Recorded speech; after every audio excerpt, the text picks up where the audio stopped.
Transfer की time limit यानी 15 जून से पहले मध्य प्रदेश सरकार ने नई पटवारी संविलियन नीति जारी कर दी है, जिसके कुछ प्रावधान चर्चा में हैं। जैसे किसी भी पटवारी की पदस्थापना गृह तहसील में नहीं होगी, नए जिले की वरिष्ठता वहीं की सीनियरिटी लिस्ट के आधार पर तय होगी वगैरह। लेकिन नई नीति का एक खास बिंदु है जिस पर 2022 की परीक्षा पास करने वाले पटवारियों के लिए ध्यान देने वाली बात है। अगर नहीं दिया तो हो सकता है कि आपको अंतर जिला संविलियन की पात्रता से जुड़ी दिक्कतें आ सकती है।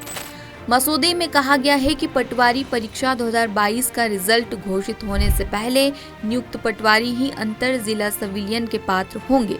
हालांकि 2022 की परीक्षा पास करने वाले पटवारियों को कुछ विशेष परिस्थितियों में संविलियन का फायदा मिलेगा।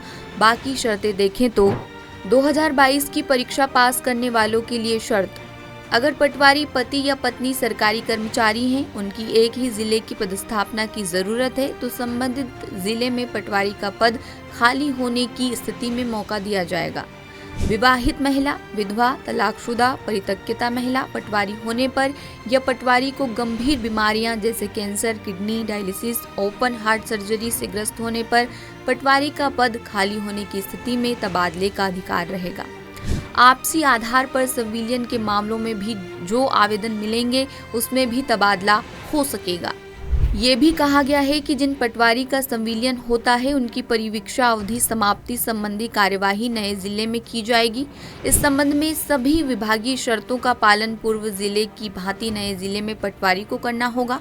पटवारी के संविलियन उपरांत पटवारी की व्यक्तिगत नस्ती और जांच, दंड और विषय दायित्व के संबंध में सभी जानकारी पुराने जिले से नए जिले को दी जाएगी। पटवारी के संविलियन की संख्या का निर्धारण सामान्य प्रशासन विभाग की तबादला नीति के आधार पर होगा।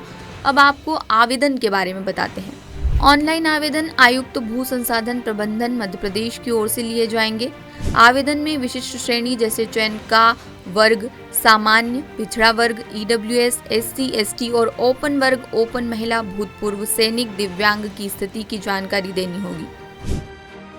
ऑनलाइन आवेदन के साथ कोई दस्तावेज स्वीकार नहीं किए जाएंगे। जिनके खिलाफ आपराधिक प्रकरण दर्ज है वो अपात्र माने जाएंगे। जिस जिले में संविलियन चाहा गया है उस जिले में संबंधित वर्ग के खाली पद उपलब्ध होने की स्थिति में ही संविलियन किया जाएगा। आरक्षण के प्रावधानों और जिला आरक्षण रोस्टर के परिपालन में ही संविलियन होगा। जिले के अंदर पदस्थापना कलेक्टर करेंगे।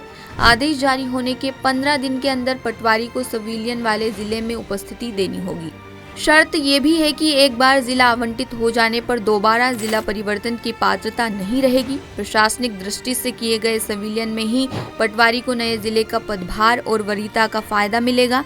जिले में आरक्षित पदों से ज्यादा और आरक्षण नियमों के विपरीत पोस्टिंग नहीं मिलेगी। लेटेस्ट,